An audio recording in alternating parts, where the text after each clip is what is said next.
Welcome, welcome everybody.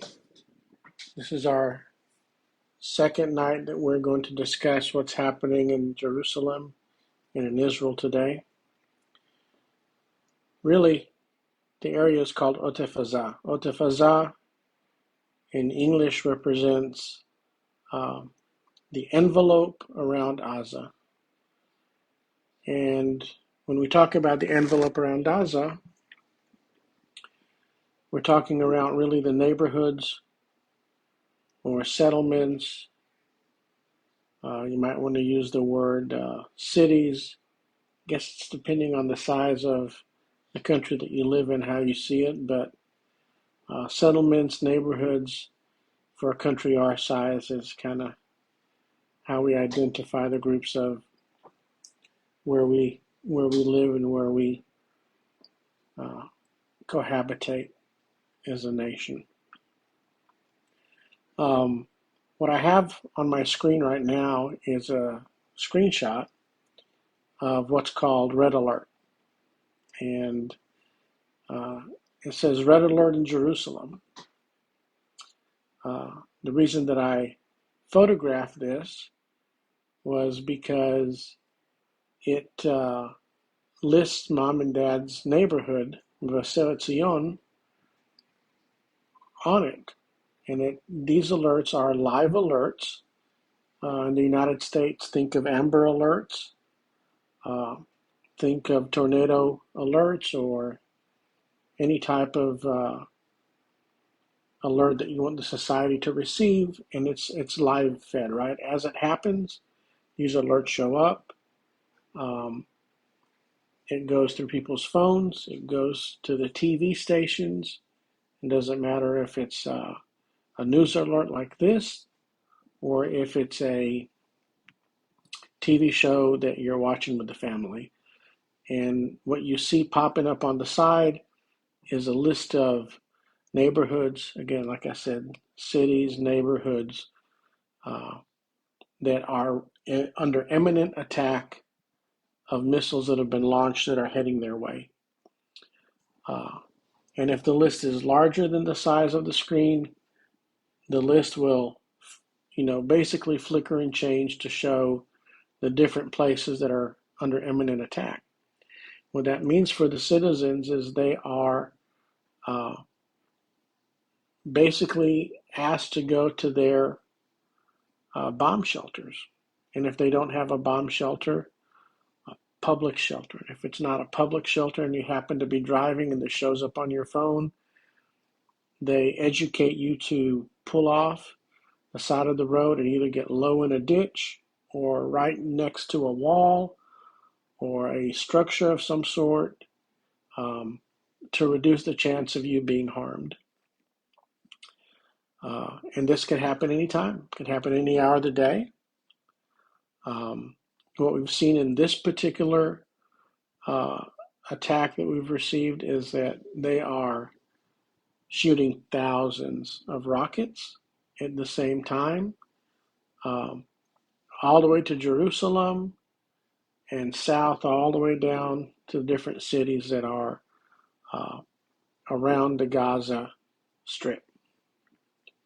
So when you hear red alert, everybody knows what that means. It means uh, get down and or go to a place where you can find some safety. I guess in the States, people remember getting under their desks at school uh, for protection from an atomic bomb. One of the things that I heard today on the news that I found interesting um, was the idea that there were 1,500 uh, terrorists that entered the country both through land, through the ocean, through the waterways, and through the air. And the ways that they entered through the ocean was that Gaza borders Israel on the ocean side, and they either come in zodiacs and boats, uh, either they're diving and coming up from under the water, But we had today another terrorist uh, unit that entered next to the border with Gaza. There is a city called Zikim, and the beach is called the Beach of Zikim. And there was another incursion attempt and another battle uh, to prevent that unit from making it into the country. When it comes to the air, I think I mentioned yesterday, they use ultralights and they flew in over the fence into the country.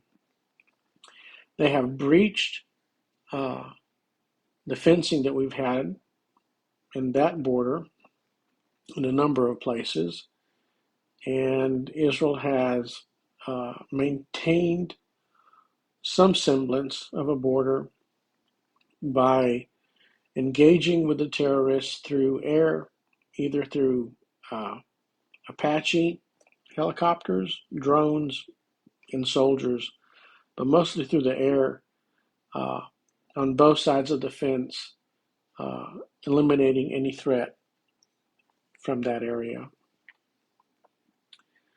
So the battles are continuing from that aspect. Um, I saw a uh, interview with a paratrooper unit who said they had a helicopter land right in the middle of uh, one of the cities that was captured. As soon as they landed, they were under fire, and anti-rocket, anti-tank missiles were shot at the helicopters, and they were in a battle where they, I think he said between 15 to 100 different terrorists they eliminated in that battle and basically brought back that specific city to some peace and quiet. And uh, as soon as they landed, he said that his commander was shot and killed. He was the last one uh, getting off, I think, the helicopter, something along those lines. Uh, I wanted to also kind of give you an idea of what's happening in Israel, and I'm going to show another image here. This image is of a news cast, and in this newscast, um, the soldiers are complaining, and in the bottom in Hebrew it says that they have deficiencies, they're lacking things, and this is what we heard from Yuda from our congregation, uh, that they are lacking some basic needs, they're lacking some uh, things that will help them defend better, and also in the same time, um, they have uh, citizens that are all signing up, right, to be able to go into battle as well. So that's good news. Um, I'm going to turn off this slide and show you another slide that has to do with food distribution. Um, all the people that have uh, been displaced or remaining in the different settlements in the south uh, are without, some without electricity, without water, without food, and there is a mobilization happening in place um, to bring food, bring water to those families that are down there. Um, so that's what this image is from. Uh, in Ashkelon, which is northeast uh, of the Gaza Strip, um, they're still being shelled, they're still being bombed. A lot of the area is still being shelled constantly, and they're doing it in waves, which changes really people's lives and ability to know what to do. So they'll shell for a while, and then they'll pause, and people will question, well, can we come out? Is it safe?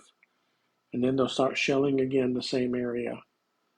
Um, so it's kind of chaotic and hectic from that aspect. Um, Another image that I wanted to show was what happened uh, today. The Army announced that uh, people need to uh, basically prepare for 72 hours of lack of food and water. And when they did that, uh, it resulted in a panic. But in addition to that, uh, fake news is being sent out. And one of the fake news is that was sent out today was that Israel was going to attack Iran, and uh, people went crazy and just cleared out the grocery stores. Um, so we're having the same type. I don't want to say it's hoarding, but it's fear. We experienced it here in Nashville for toilet paper with COVID-19. Uh, and you can see the same type of human reaction to stocking up. This time it was food and water. Um, Ashkelon had additional terrorists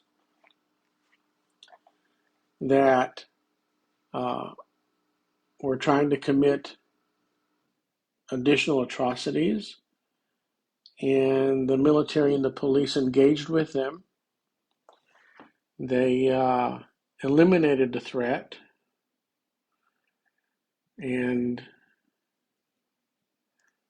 uh, this video that we see playing right now uh, basically shows uh, the roads being blocked, uh, the vehicles uh,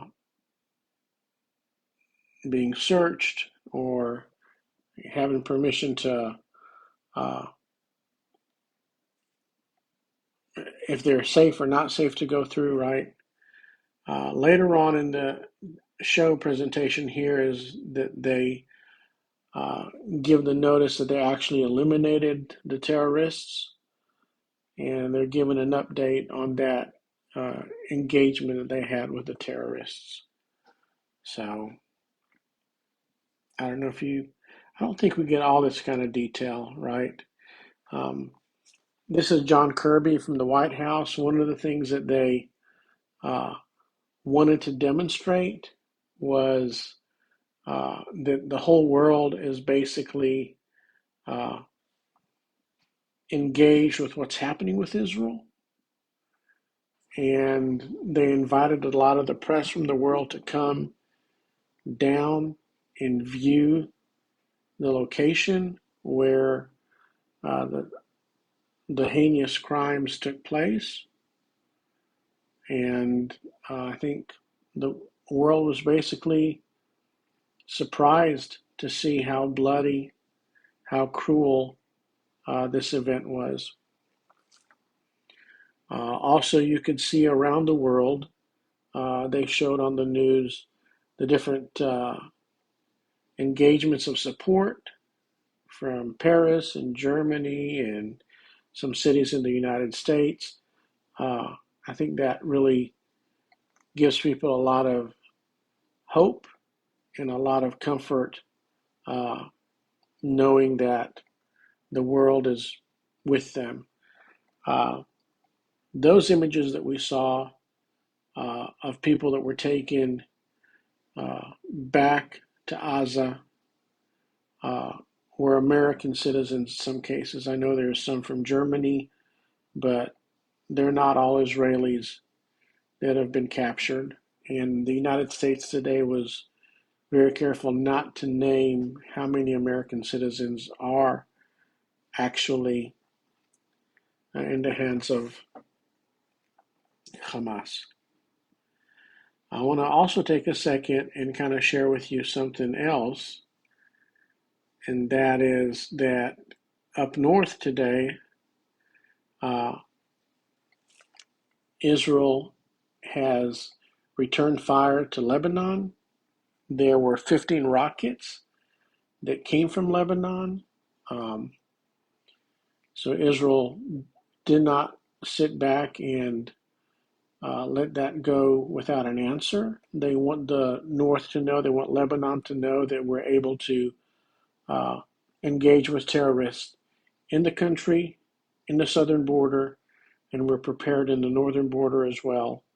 Uh, they've sent up tanks, they've sent up battalions up there that are patrolling the areas that are closest to the border, the settlements, the neighborhoods uh, up there constantly, 24 hours a day at night.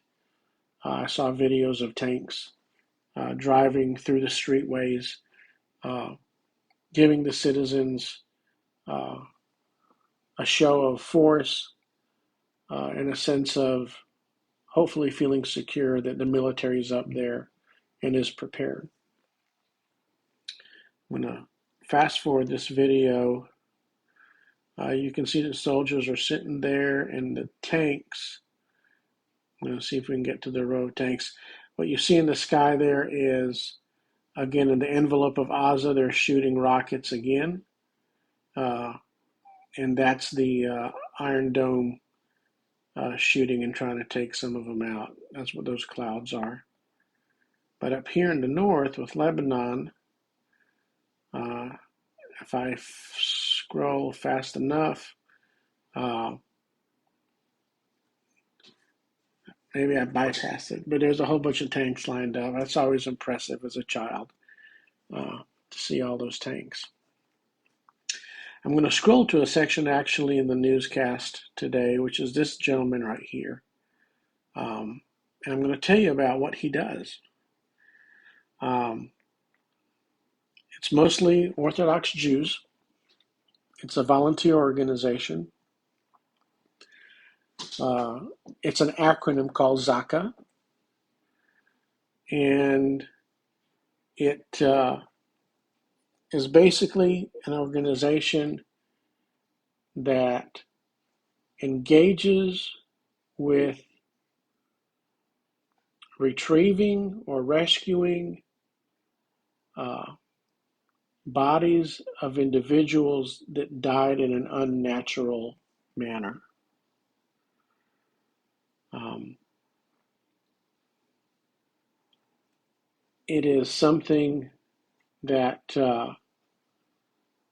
has people from all faiths, Christian, Druze, Bedouin, even Muslim, different age groups, and they go and retrieve the bodies, or even, sadly to say, parts of bodies of individuals that get uh, brought back uh, to be bathed, cleaned.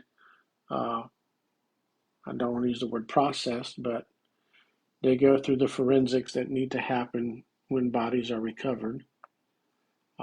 It's a very difficult work and volunteering thing to do. One of the things that people say uh, is that what they do is they're honoring the dead, and it's considered truly a true good deed, a true virtue to do it. And the reason is uh, what they're doing for the dead have no way to repay for their kindness. Um, so Zaka is the Disaster Victim Identification Unit. Uh, I think it started out in 1989 and became more formalized officially in 1995. We send them worldwide, not only to deal with the terrorist activities in Israel, but they go to the United States if there's an emergency. They go to all these other countries where they're retrieving bodies from earthquakes or any type of natural disaster. Uh, they're there in a volunteer way, and it's something that I've never seen anything else like that before. So I thought was an interesting thing that we have in Israel that I haven't seen anywhere else when it comes to dealing with those that have passed away. Um, I think that is the last thing that I had on my list that I wanted to cover today. Um, there were some more terrorist teams that they took out, um, but I think that process is going to continue. Um, so please continue to pray for our soldiers, for our volunteers, um, and for the nation to heal. This is, again, showing the support that's happening around the world, and you're part of a bigger group of people that are praying for Israel and lifting it. If you go to the Nativia page, which is Nativia in Jerusalem, Daniel has posted a video today of them already delivering drones, delivering different supplies to the different units. And I know that we've received funds and we appreciate those donations. Um, on the Nativia site, under donations, there's links for donating directly to Israel, or if in the United States and you need a tax deduction. At the bottom of the page, there are buttons for tax deductions, uh, donations that come through Nativia USA here in Mount Juliet, Tennessee. We're a 501c3. And I intend to get some links up here on our Facebook page as well. Hopefully, I'll also improve the quality of these presentations to you.